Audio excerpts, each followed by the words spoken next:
Ibu-ibu, saudara-saudara kaum muslimin rahimakumullah. Pada pertemuan yang lalu sudah saya jelaskan bahwa hidup selalu berakhir dengan kematian.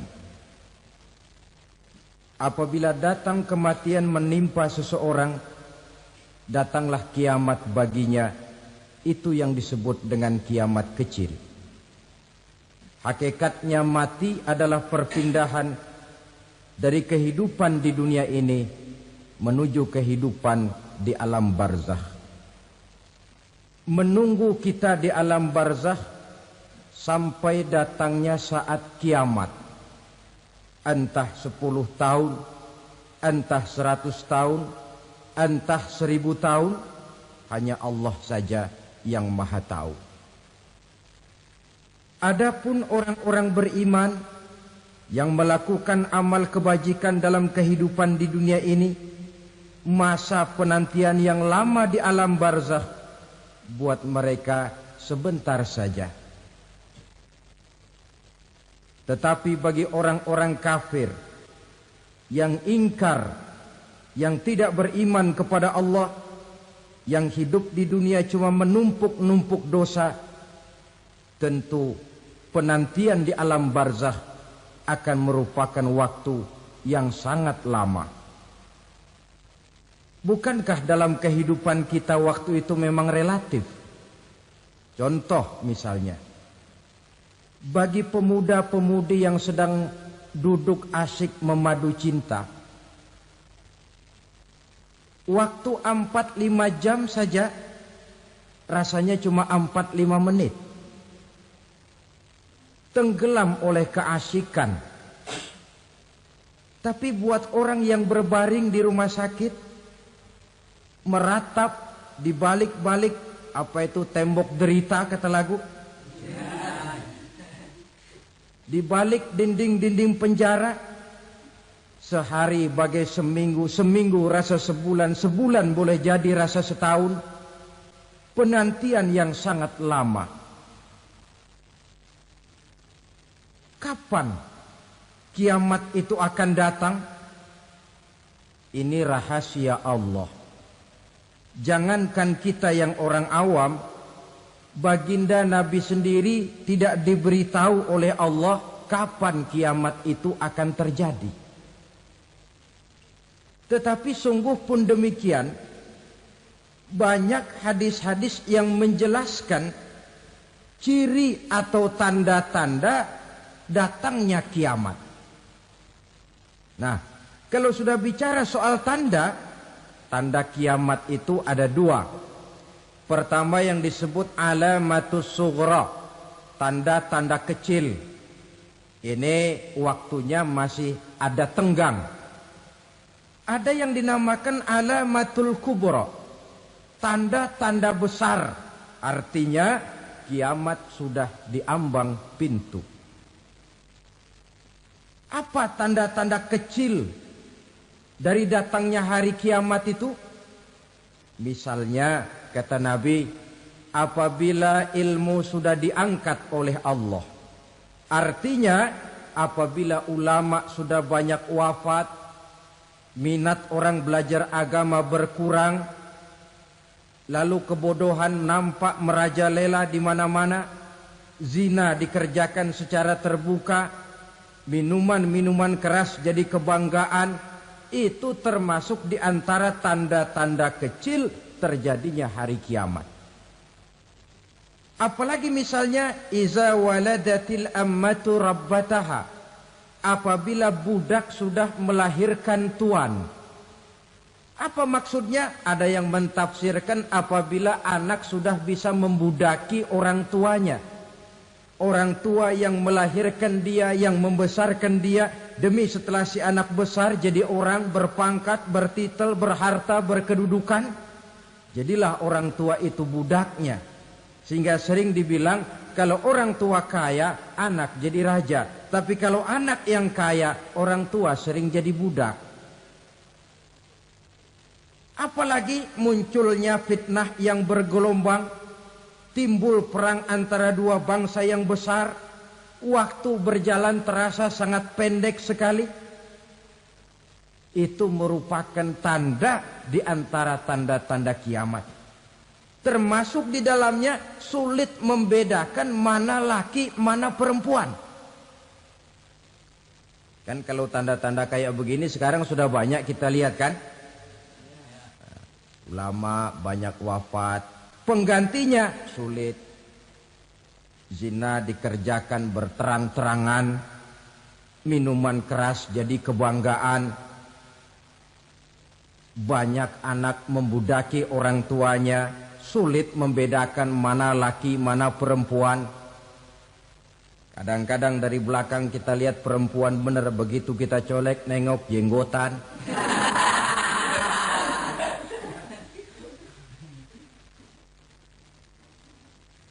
Ini termasuk tanda-tanda kecil. Masih ada tenggang sampai akan terjadinya kiamat itu. Nah, yang dimaksud dengan tanda-tanda besar, ini tanda besar artinya kiamat sudah di ambang pintu. Pertama, matahari terbit dari sebelah barat. Apabila matahari sudah terbit dari arah sebelah barat, tertutuplah sudah pintu taubat. Bersabda Nabi kita, la taqumus sa'atu hatta tatlu'a syamsu min maghribiha. Tidak akan datang hari kiamat sampai matahari terbit dari arah sebelah barat. Wa iza tala'at, manakala matahari telah terbit dari arah sebelah barat, wa ra'ahan nasu, manusia banyak menyaksikan itu, amanu ajma'un, mereka pun lalu beriman. Yang tadinya kafir, yang tadinya ingkar, yang tadinya membangkang, setelah melihat matahari terbit dari sebelah barat, buru-buru beriman, berlomba-lomba mengucap dua kalimat syahadat. Tapi apa yang terjadi? Kata Nabi, wadzalika hina la yanfa'u nafsan imanuha lam takun amanat min qabl. Hari itu adalah hari yang iman sudah tidak berguna lagi bagi seseorang apabila sebelumnya memang dia tidak pernah beriman. Au kasabat fi imaniha khaira, atau beriman tetapi tidak pernah melakukan kebajikan di dalam keimanannya itu. Hari yang sudah kasib, hari yang sudah terlambat, beriman tidak akan ada gunanya lagi. Ini pelajaran buat kita. Sebelum sang surya terbit dari sebelah barat, sebelum nafas sampai di tenggorokan, artinya pintu taubat masih terbuka. Kalau dua hal itu sudah terwujud, nafas sudah sampai di kerongkongan, atau matahari sudah terbit dari arah sebelah barat, tertutuplah sudah pintu taubat. Tak ada lagi gunanya pangkat, jabatan, harta, bahkan beriman pun dalam suasana macam itu. Too late, kata orang Kulon. Sudah terlambat. Matahari terbit dari arah sebelah barat. Itu tanda besar, artinya kiamat sudah di ambang pintu. Lalu apalagi tanda besar? Munculnya Dajjal. Dajjal artinya pendusta-pendusta yang menyesatkan manusia. Ada dua macam Dajjal, saudara. Ada Dajjal kecil.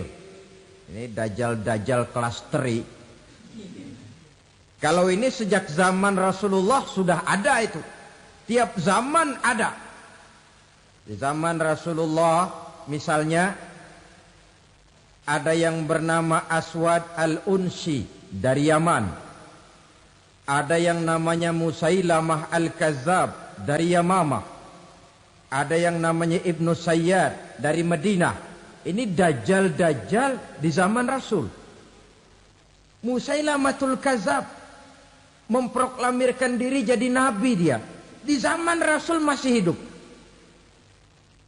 Ini Dajjal zaman Nabi. Di zaman sahabat muncul Dajjal-Dajjal. Di zaman kita sekarang ini Dajjal-Dajjal pun gentayangan. dajjal kelas teri. Kerjanya mendustakan manusia, menyesatkan manusia, memalingkan manusia dari jalan yang benar dan diridhoi oleh Allah Subhanahu wa taala. Adapun yang merupakan tanda besar dari datangnya kiamat, dajjal kelas kakap. Pembohong-pembohong besar yang menyesatkan masyarakat manusia berpaling dari jalan Allah mengikuti jalan mereka. Apa sih ciri dajjal itu? Kata Nabi dalam hadis Bukhari Muslim, "Inna dajjala", sesungguhnya yang namanya dajjal itu yakhruju, satu saat akan muncul mendekati hari kiamat, wa inna ma'ahu ma'an, si dajjal ini membawa air, wa naran, dan juga membawa api. Dua simbol. Di tangan yang satu dia bawa air, di tangan yang satu dia bawa api. Wa ammal ladzi yarahu an-nasu ma'an fanarun. Adapun yang orang banyak lihat air, hakikatnya adalah api. Yang dilihat api, hakikatnya adalah air. Oleh sebab itu, kalau api yang ditawarkan, ambillah air. Kalau air yang ditawarkan, pilihlah api. Maksudnya apa ini? Ini bahasa simbol, saudara-saudara. Dajjal bicaranya seolah-olah untuk kepentingan manusia. Menawarkan surga. Surga yang dia tawarkan hakikatnya neraka. Hai manusia, kalau kau mau bahagia, jangan dekat-dekat dengan agama. Solat itu tidak efektif dan efisien, tidak produktif dari segi ekonomi itu. Menghadiri majelis taklim cuma buang-buang waktu. Tahajud, tasbih, tahlil, baca Quran, apa itu? Pekerjaan mubazir saja. Hidup ini cuma sekali, masa yang cuma sekali, manfaatkan dengan sebaik-baiknya. Mumpung. Dibawanya sifat mumpung, tetapi dalam pengertian yang sangat negatif. Bicaranya seolah-olah untuk kepentingan manusia, tetapi sebenarnya menjerumuskan manusia. Menawarkan air, tapi sebenarnya api. Menawarkan api, tapi hakikatnya air. Buat apa kamu sholat? Buat apa kamu bayar zakat? Buat apa kamu puasa? Surga yang dicanangkan Dajjal, hakikatnya neraka. Neraka yang digambarkan Dajjal, pada dasarnya adalah surga. Jadi memutarbalikan fakta itu kerjaan Dajjal. Yang hak jadi batil, yang batil dibilang hak, yang benar jadi salah, yang salah malah jadi benar. Tuntunan disuruh jadi tontonan, tontonan malah menjadi tuntunan. Itu pekerjaan Dajjal profesinya. Zamannya Nabi Adam, Dajjalnya kan iblis. Betul? Betul. Apa sih gang kerayuan iblis itu? Allah setelah menciptakan Nabi Adam kan bilang, Adam, kau dan istrimu Hawa tinggal di surga ini. Seluruh fasilitas yang ada di surga persilahkan kau nikmati. Satu yang tidak boleh, jangan coba-coba dekati pohon khuldi. Dekat saja jangan, apalagi sampai memetiknya. Datang Dajjal yang namanya iblis ini. Adam, kamu tahu nggak kenapa tidak boleh makan buah khuldi? Ya nggak tahu, pokoknya saya dilarang. Bodoh kamu Dam. Khuldun artinya kekal.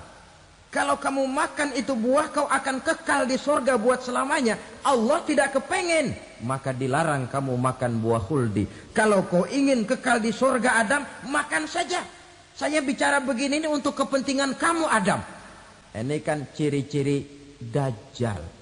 Bicaranya sih seolah-olah untuk kepentingan Nabi Adam. Hakikat sebenarnya menjerumuskan Nabi Adam supaya ingkar dan melanggar larangan dari Allah Subhanahu wa ta'ala. Jadi setelah muncul Dajjal, timbul kekacauan-kekacauan di masyarakat. Banyak yang terpengaruh, terpedaya dan terpesona. termasuk mereka yang memproklamirkan diri jadi nabi, mereka yang memproklamirkan diri jadi rasul di zaman sesudah Rasulullah wafat, itu adalah dajjal-dajjal. Maka saya ingatkan, kalau di zaman kita sekarang ini ada orang ngaku jadi nabi, ada orang ngaku jadi rasul, biar bahasa Arabnya kental, Quran hafal, hadis ribuan hadis hafal, biar pakai serban sampai menyengser ke tanah, bahasa Arabnya fasih, tapi dia mengaku jadi nabi, jadi rasul, kita umat Islam wajib tidak percaya. Wajib untuk tidak percaya. Itulah dajjal-dajjal zaman kita sekarang ini. Tidak mustahil mereka datang mempengaruhi orang awam supaya berpaling dari Rasulullah, mengikuti mereka. Nah, di akhir zaman nanti, mendekati hari kiamat, dajjal ini muncul, dajjal kelas kakap, menyesatkan masyarakat manusia untuk berpaling dari Islam, mengikuti seruan mereka. Apalagi di antara datangnya kiamat itu, tanda yang besar itu, turunnya Nabiullah Isa Al-Masih, putra Maryam. Menurut berbagai hadis yang sahih, Nabi Isa Al-Masih nanti akan turun lagi. Tidak membawa risalah yang baru, tapi meluruskan risalah Islam ini yang telah banyak ditinggalkan oleh masyarakat. Bahkan ada hadis menjelaskan beliau akan membunuh Nabi, mematahkan kayu-kayu salib, lalu melaksanakan haji dan umrah mengikuti syariat Nabi Muhammad, bukan membawa agama baru. Menjadi semacam mujaddid, reformer, menyelamatkan manusia dari bisikan dajjal. Bahkan ada riwayat yang menjelaskan bahwa Nabi Isa berhasil mengalahkan dajjal, mengembalikan masyarakat manusia kembali kepada ajaran Islam yang datang dari Allah, dibawa oleh Rasulullah sallallahu alaihi wasallam. Dengan kata lain, turunnya Nabi Isa bukan sebagai nabi dan rasul baru, tetapi mengikuti syariat Nabi kita Muhammad sallallahu alaihi wasallam. Saudara hadirin, ibu-ibu hadirat yang saya hormati, kemudian apalagi di antara tanda-tanda besar akan datangnya kiamat itu? Keluarnya asap atau awan. Kata Nabi, inna min asratis sa'ah dukhanan yamla'u ma bainal masyriqi wal maghrib. Di antara tanda-tanda kiamat, munculnya awan antara langit dan bumi. Ini pun diperkuat dalam surah Ad-Dukhan ayat 10. Fartaqib yauma ta'tis sama' bidukhanim mubin fayughshan nas hadza azabun alim. Bagi orang-orang yang beriman, mereka biasa-biasa saja. Tapi bagi orang kufur, datangnya asap dan awan ini merupakan azab yang kelewat pedih. Barangkali sedikit mendekati gambaran tentang azab yang pedih ini, saya ingatkan alam pikiran kita kepada peristiwa yang belum lama terjadi. Pernah dengar berita bocornya reaktor nuklir di Chernobyl, Uni Soviet? Pernah dengar? Nah. Bocornya reaktor nuklir di Chernobyl yang mengakibatkan ratusan bahkan sangat mungkin ribuan nyawa. Cuma satu reaktor. Bagaimana kalau seluruh cadangan nuklir yang dimiliki oleh para negara adik kuasa ini diledakkan? Bahkan yang konon menurut catatan, cadangan nuklir yang dimiliki bersama oleh Amerika dan Rusia sekarang ini sudah sanggup memusnahkan 6 miliar manusia. 1,5 kali lebih banyak dari jumlah manusia yang nongkrong di permukaan bumi ini. Saudara-saudara hadirin yang saya hormati, lalu saat mendekati hari kiamat, apalagi tandanya? Setelah Nabi Isa wafat, Pada saat turunnya yang kedua kali, lalu Allah meniupkan angin sejuk. Semua orang-orang beriman, orang-orang baik wafat. Sehingga penghuni bumi ini cuma tinggal lagi terdiri dari orang-orang kafir. Tidak ada lagi di bumi ini yang bisa mengucapkan Allah.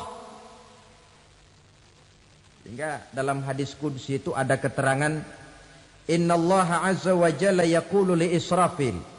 Allah pernah pesan kepada malaikat Israfil.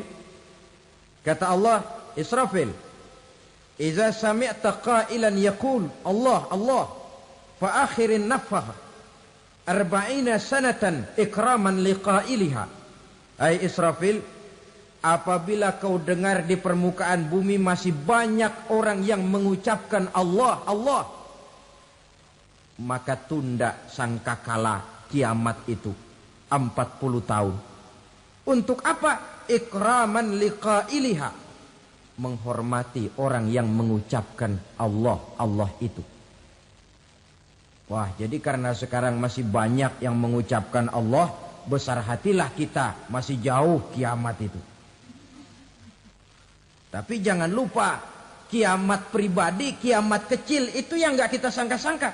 Ajal datang mencabut nyawa, itu kiamat pribadi. Dan itu yang pasti kita hadapi. Dan itu yang membuat kita tidak boleh bersikap main-main di dalam kehidupan sekarang ini. Saudara hadirin yang saya hormati, tidak ada lagi orang-orang muslim. Seluruh penduduk dunia ini kafir. Lalu terciptalah struktur sosial yang berlandaskan prinsip hidup semau gue.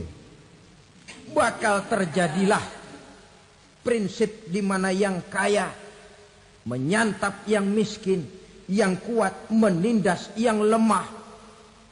Hidup sudah bagaikan di rimba belantara. Berlaku hukum rimba, siapa yang kuat dia yang menang, siapa yang lemah menjadi mangsa.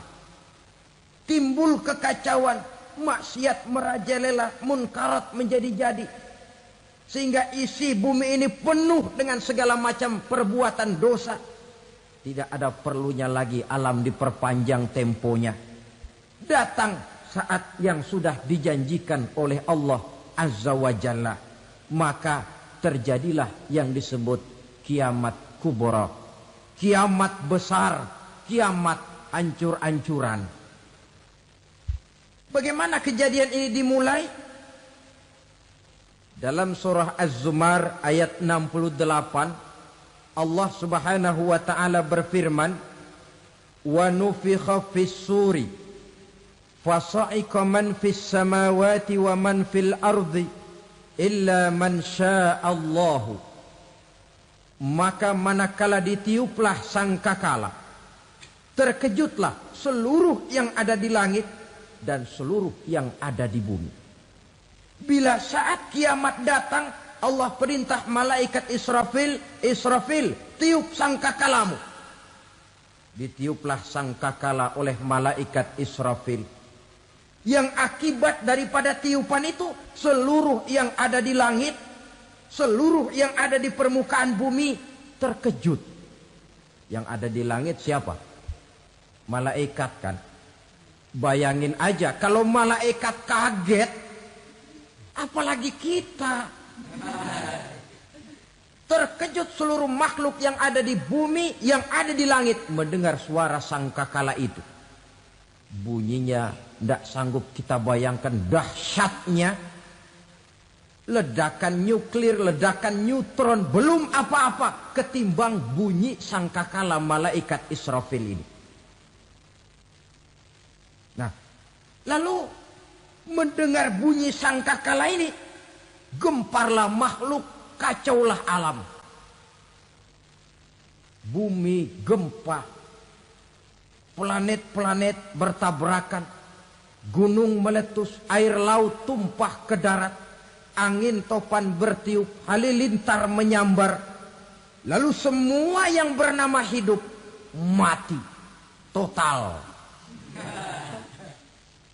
Mati bareng tanpa persiapan. La haula wa la quwata illa billah. Saya kadang-kadang dalam tafakur bermohon, ya Allah, mudah-mudahan saya enggak nemuin kiamat beneran. Ngeri. Tidak bisa kita bayangkan macam apa suasana seperti itu. Allah saja banyak memberikan gambaran, misalnya Al-Qari'ah, wa mal qari'ah, wa ma adraka mal qari'ah. Kejadian yang menggemparkan. Tahukah kamu apa kejadian yang menggemparkan itu? Yauma yakunun nasu kal farasil mabsus wa takunul jibalu kal ihnil manfus. Pada saat itu manusia berterbangan bagai kupu-kupu. Gunung berterbangan seperti kapas ditiup angin. Gunung saja macam kapas, konon lagi manusia. Kematian total, mulai semut sampai gajah mati. Jin mati, iblis mati, malaikat mati. Malaikat saja mati. Saudara hadirin yang saya hormati, kematian total yang tanpa persiapan. Orang bilang, Pak, kalau mati bareng begitu yang repot malaikat maut dong ya. Cabut sana, cabut sini. Itu kalau menurut logika kita. Mestinya begitu menurut logika. Tapi logika juga yang nggak perlu serepot itu. Sebab untuk mematikan listrik di wilayah DKI, di wilayah Jakarta, nggak perlu tiap rumah didatengin, matiin, ya lama. Cukup dari kantor pusatnya saja PLN tekan satu tombol, gelaplah seluruh Jakarta. Saudara hadirin yang saya hormati, kematian total. Lalu setelah kematian total, planet-planet juga mati, dalam arti tidak bergerak dan beredar. Angin mati, dalam arti tidak bertiup. Air mati, dalam arti tidak ada riak gelombang. Pokoknya semua mati. Kullu nafsin za'iqatul maut. Semua yang bernafas mati. Dalam ayat lain, kullu man 'alaiha fan. Semua yang ada di permukaan bumi fana. Yang kekal cuma Allah Subhanahu wa ta'ala. Yang paling belakang mati, malaikat maut dan malaikat Israfil. Tapi mati juga sesuai dengan janji Allah. 40 lamanya. Tidak dijelaskan oleh Abi Hurairah 40 jam, apa 40 hari, apa 40 tahun. Hadis-hadis cuma menyebutkan 40 saja. Sunyi alam. Yang tinggal cuma Allah saja lagi. Ketika itu Allah berseru-seru, katanya, limanil mulkul yauma. Siapa para penguasa hari ini? Mana itu raja-raja dan penguasa yang dulu mengaku jadi Tuhan?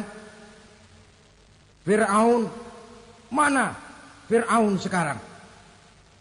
Yang dulu jadi raja, merasa berhasil, sombong, lalu tidak mau turun-turun dari kekuasaannya, sampai kepada puncak kekurang ajarannya mengangkat diri jadi Tuhan. Mana itu Fir'aun? Namrus. Mana sekarang Namrus? La ilaha illa ana. Ternyata tidak ada Tuhan lain selain daripada aku, kata Allah. Proses kemudian, saudara-saudara, turunlah hujan dari langit. 40 lamanya hujan itu. Tidak jelas juga 40 jam apa 40 hari. Setelah air turun membasahi, datanglah tiupan sangkakala yang kedua. Semua yang bernama mati bangkit dari kuburnya masing-masing. Ini yang disebut Yaumul Ba'thi, hari kebangkitan. Allahu Akbar. pada saat kita bangkit dari kubur kita masing-masing, kumpul di padang mahsyar namanya. Bayangin aja, saya sendiri nggak sanggup bayangin. Manusia sejak zaman Adam sampai zaman kiamat kumpul bareng di tempat sama. Berapa banyaknya itu?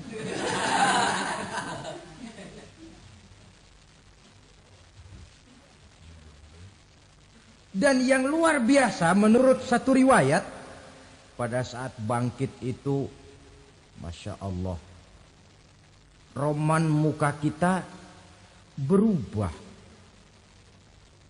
Disesuaikan dengan amalan kita waktu di dunia ini. Barang siapa yang waktu di dunia amalannya itu amalan tikus, di akhirat nanti dia bangkit dari kubur, mukanya seperti muka tikus. Gagah betul badannya, tapi mukanya seperti tikus. Kenapa? Amalannya waktu di dunia seperti amalan tikus. Apa amalan tikus itu? Suka ngegeragoti barang yang sudah disimpan rapi-rapi. Orang sudah simpan uang rapi-rapi, simpan perhiasan rapi-rapi, digeragoti oleh tikus. Maling-maling, pencoleng-pencoleng, koruptor-koruptor. Itu nanti di akhirat nanti kita lihat mukanya seperti muka tikus. Oh ini waktu di dunia suka nyolong, mukanya seperti muka tikus. Barang siapa yang waktu di dunia ini amalannya itu amalan macan, dia akan bangkit nanti mukanya seperti muka macan. Apa amalan macan? Macan itu amalannya menang-menangan. Orang yang mau menang saja nggak mau mengalah. Coba lihat di hutan. Kenal hutan nggak? Di hutan, raja hutan di mana-mana pasti macan. Betul kan? Betul. Padahal hutan belum pernah bikin pemilihan umum. Tapi macan tidak peduli ada pemilihan umum apa tidak, pokok saya raja. Sebab apa? Macan jadi raja itu bukan karena benar, tapi karena kuat jadi raja. Setelah dia jadi raja, rakyat hutan yang mesti dilindungi malah dimakan oleh raja macan. Kambing rakyat hutan dimakan oleh macan. Ayam rakyat hutan dimakan oleh macan. Itu nanti kita lihat di akhirat itu mukanya seperti muka macan, gagah betul. Lalu barang siapa yang di dunia ini amalannya itu seperti amalan anjing, nanti dia punya muka seperti muka anjing. Apa amalan anjing? Pertama, anjing itu kalau disuruh jaga rumah, dia tidak bisa membedakan mana maling, mana tamu. Biar yang datang maling, kalau bawa tulang, anjing kalem. Yang kedua, anjing itu akan setia kepada siapa saja yang memberinya roti. Siapa yang memberinya roti, itulah majikannya. Apa kata majikannya, pasti dia laksanakan. Soal benar atau salah dia tidak peduli. Setelah anjing dapat roti, dia tidak punya pilihan lain kecuali bilang, abdi mah kumaha juragan wae ayeuna mah.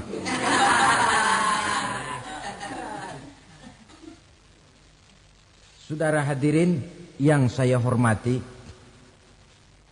berkumpul di padang mahsyar, tiap orang sibuk dengan persoalannya masing-masing.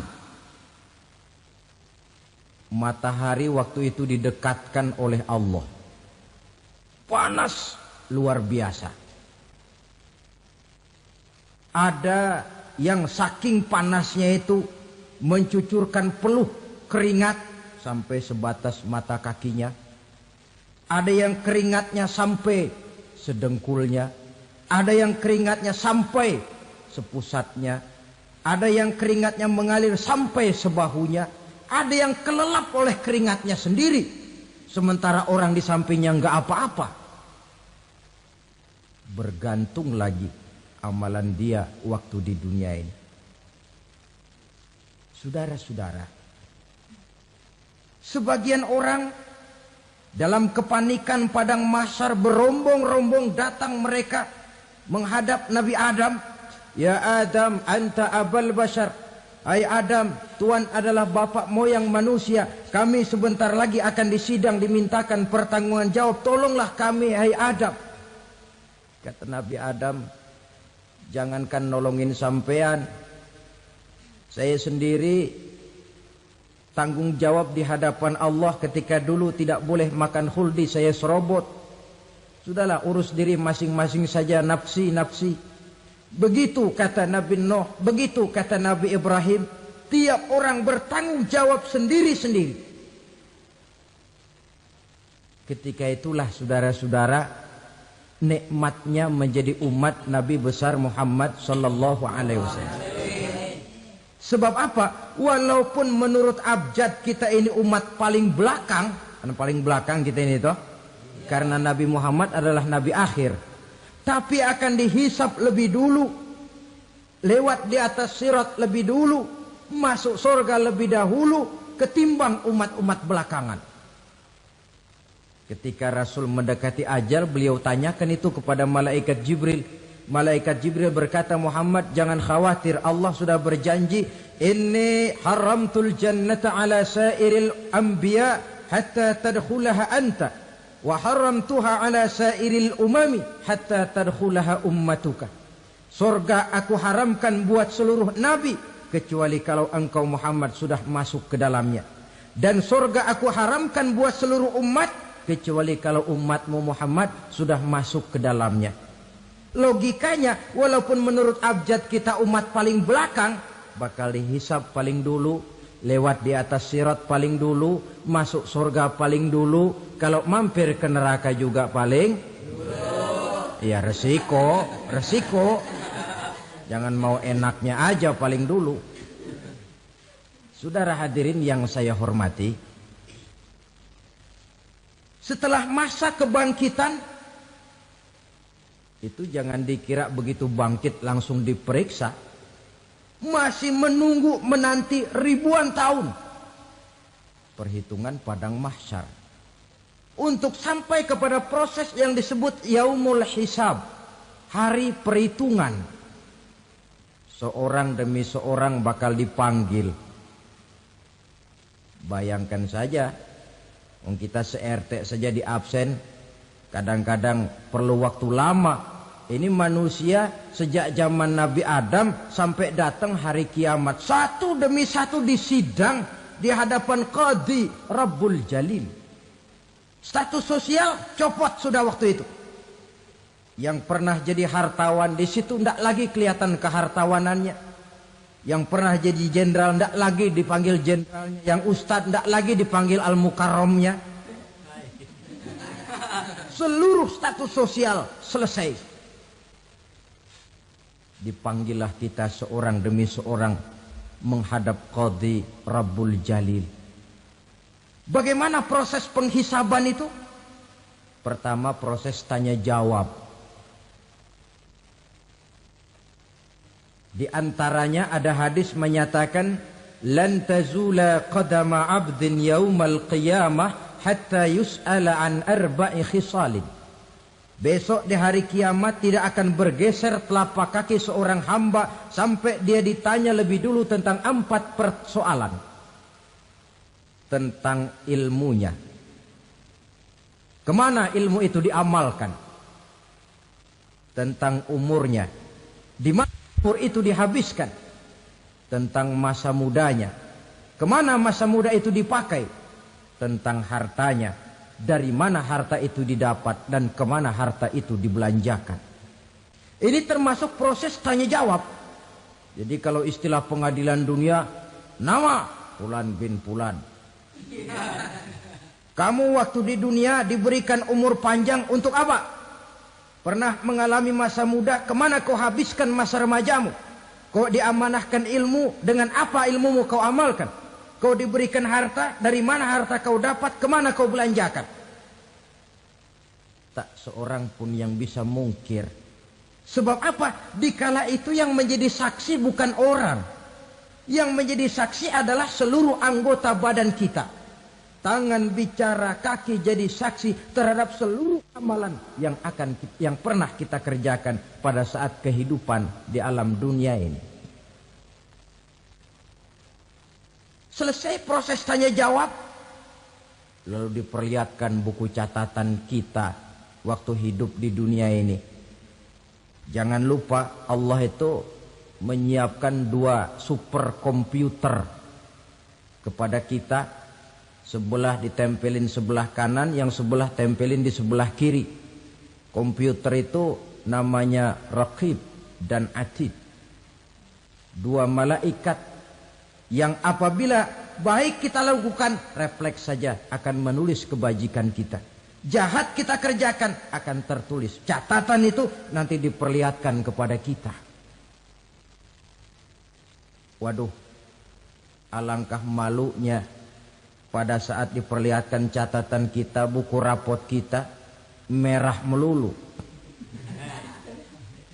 Barangkali diperiksa sambil diomelin, brengsek lo. Buku merah melulu begini bagaimana waktu hidup di dunia? Tidak cukup diperlihatkan buku catatan kehidupan, rekaman kehidupan. Rekaman kehidupan kita secara utuh sejak terlahir sampai ajal datang merenggut nyawa. Barangkali mirip dengan video sekarang ini, di mana terekam dengan baik seluruh kegiatan kita sejak yang sekecil-kecilnya sampai kepada yang sebesar-besarnya. Untuk kemudian kita pun menerima balasan. In khairan fa khairun wa in syarran fa syarrun. Kalau baik ya baik balasannya, kalau jahat ya jahat juga balasannya. Catatan-catatan kita diberikan. Kalau banyak kebajikannya diberikan di tangan kanan dengan cara yang halus. Kalau banyak kejahatannya diberikan dari sebelah kiri atau dilempar dari belakang. Itulah sebabnya sejak di dunia ini kita sudah mohon kepada Allah. Ketika berwudu membasuh tangan kanan, apa kita bilang? Allahumma a'tini kitabi biyamini wa hasibni hisaban yasira. Ya Allah, berikan saya kitab di tangan kanan, dan kalau saya memang perlu dihisap, hisaplah saya yang seringan-ringannya. Tangan kiri berlindung kita kepada Allah. Jangan sampai diberikan kitab di tangan kiri atau dari arah sebelah belakang. Wa a'udzubika an tu'tiya kitabi bishimali aw min wara'i zuhri, dari arah sebelah belakang. Na'udzubillah min dzalik. Setelah selesai lewat proses penghisaban, lewat mizan, timbangan, maka yang sudah selesai dihisab itu bergeraklah menuju sirat, jembatan yang terbentang menuju surga melalui neraka. Saudara-saudara, panjangnya perjalanan sirat itu memakan waktu ratusan tahun. Tetapi orang yang lewat di atas sirat pun macam-macam, bergantung amalannya ketika di dunia ini. Ada yang lewat di atas sirat itu kal barkil khatib, seperti kilat yang menyambar, lep, sudah sampai dia di surga. Cepat bukan main. Ada yang lewat di atas sirat itu seperti orang lari-lari. Ada yang lewat di atas sirat itu seperti orang jalan biasa. Ada yang sambil merangkak, ada yang sambil ngesor, ada yang sambil gelayutan.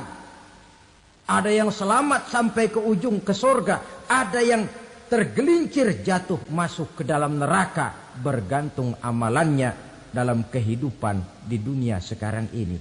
Tiap kita akan melewati yang namanya sirat ini. Saudara-saudara kaum muslimin yang saya hormati, dengan demikian mereka yang selamat melalui sirat sampai ke terminal akhir surga, Mereka yang ketika dihisab ternyata banyak kejahatannya daripada kebaikannya, mereka singgah di dalam neraka. Nah, adapun orang-orang yang beriman, menurut ayat Quran dan hadis Nabi, itu nanti ada bermacam-macam. Ada orang beriman itu yang dimasukkan surga. Ada orang beriman itu yang dimasukkan ke dalam surga. Ada orang beriman itu yang disebut penduduk surga. Kenapa lain-lain, Pak? Karena waktu di dunia amalannya juga lain-lain. Ada orang beriman yang masuk surga. Ini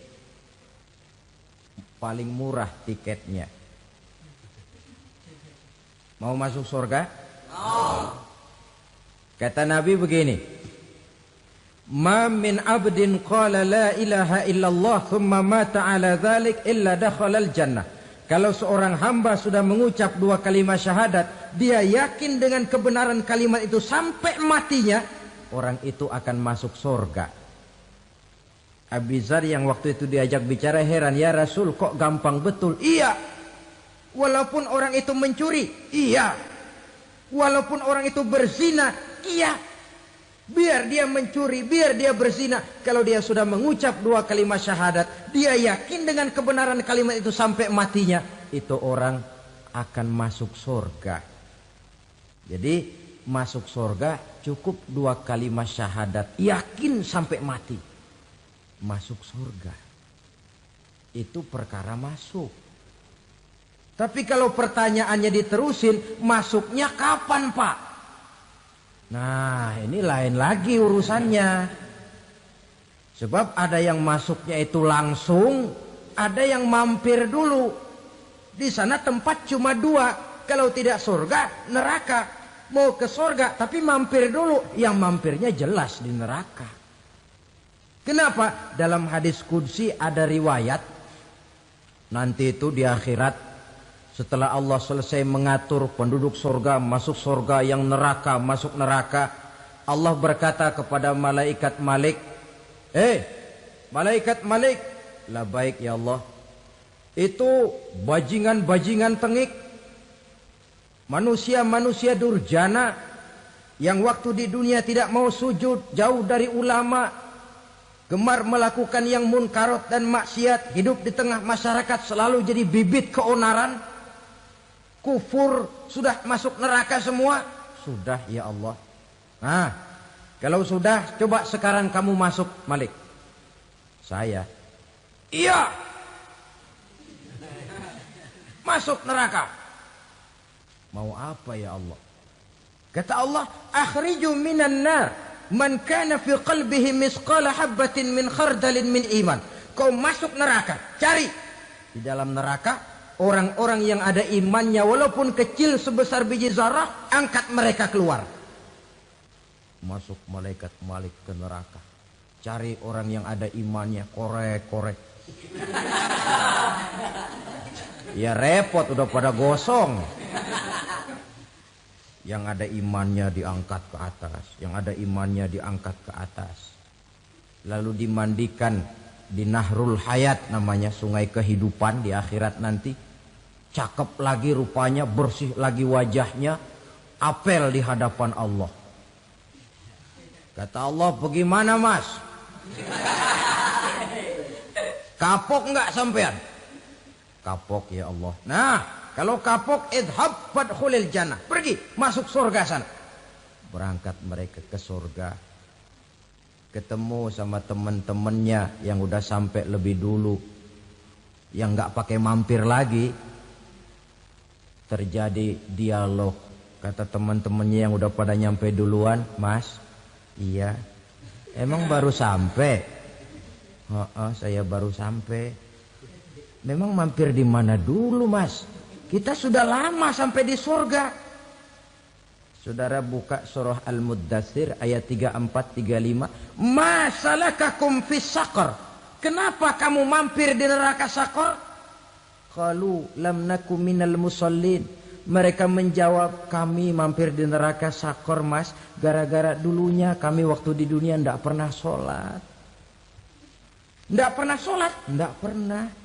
Kan rumahnya dekat masjid. Cuma dekat doang mas. Sholat mah enggak saya. Enggak pernah ngasih makan fakir miskin. Tidak pernah hadir di majelis taklim. Pendeknya tidak pernah melakukan kebajikan. Maka saya pun mampir di neraka Sakor. Untung betul saya punya iman mas sedikit. Waktu hidup di dunia dulu saya pernah mengucap 2 kalimat syahadat. Sekali-kalinya waktu mau kawin. Masya Allah. Untung saja kawin. Kalau nggak kawin polos.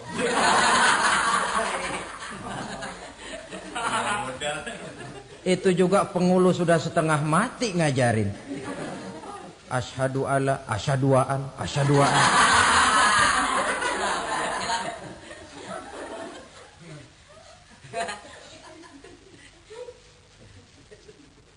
Ini namanya masuk surga. Ada mampir dulu.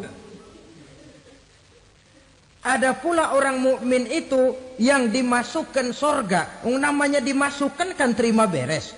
Saya masuk ke rumah, jalan sendiri, cari tempat sendiri. Saya dimasukkan ke dalam rumah, terima beres. Pokok ada di dalam, itu dimasukkan namanya. Nggak pakai mampir.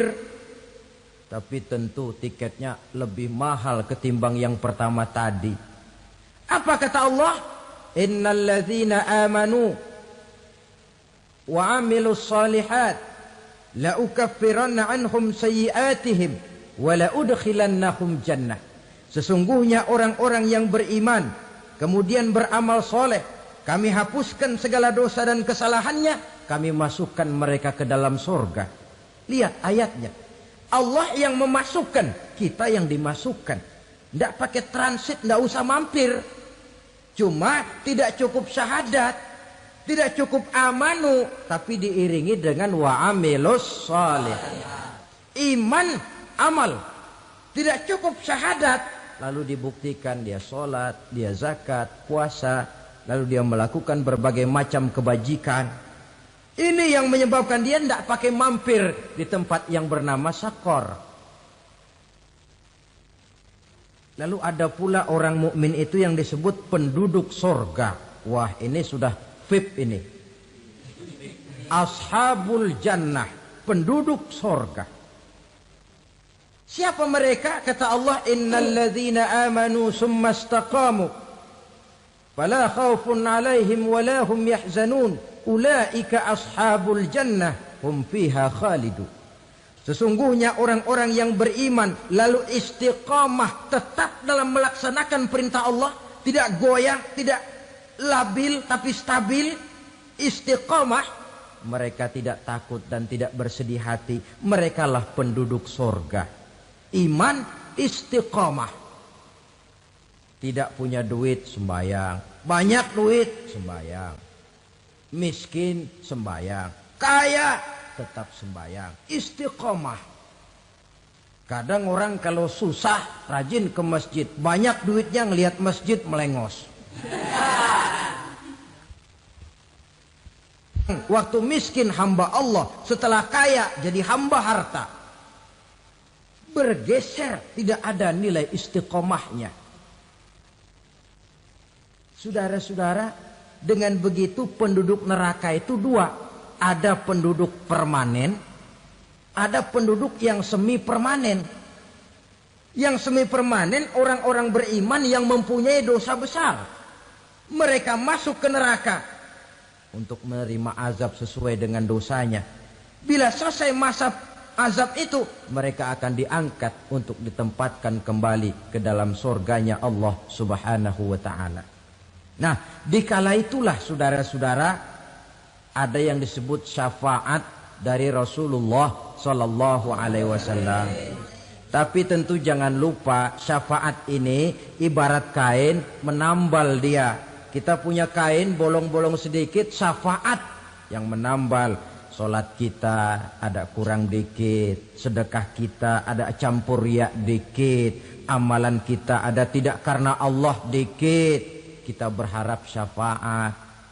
Jadi biarlah kain masih bolong-bolong, yang penting punya kain. Tapi kalau kainnya tidak ada, yang ditambal apanya? Sholat tidak, puasa tidak, zakat tidak, berharap syafaat saja. Ya, terlalu berlebihan itu. Saudara hadirin yang saya hormati, apabila selesai proses penghisaban, proses penghitungan, maka dikala itulah manusia terbagi dalam dua kelompok besar. Fariqun fil jannah wa fariqun fis sa'ir. Sekelompok orang-orang beruntung yang masuk ke dalam surga, dan sekelompok lagi masuk ke dalam neraka. Akan memakan waktu untuk menceritakan sifat surga dan neraka, tapi insya Allah pada kesempatan pertemuan lain saya sampaikan. Namun sebagai gambaran umum cukuplah saya sampaikan sebuah hadis qudsi. Allah jelaskan, a'dadtu li'ibadiyas salihin ma la 'ainun ra'at wa la uzunun sami'at wa la khatara fi qalbil bashar. Aku sediakan buat hamba-hambaku yang soleh, yang tidak pernah terlihat oleh mata, tidak pernah terdengar oleh telinga, dan belum pernah terdetik dalam hati manusia. Jadi kenikmatan surga belum pernah dilihat mata, belum pernah didengar telinga, belum pernah terdetik dalam hati. Pedihnya azab neraka belum pernah terlihat mata, belum pernah terdengar telinga, belum pernah terdetik dalam hati.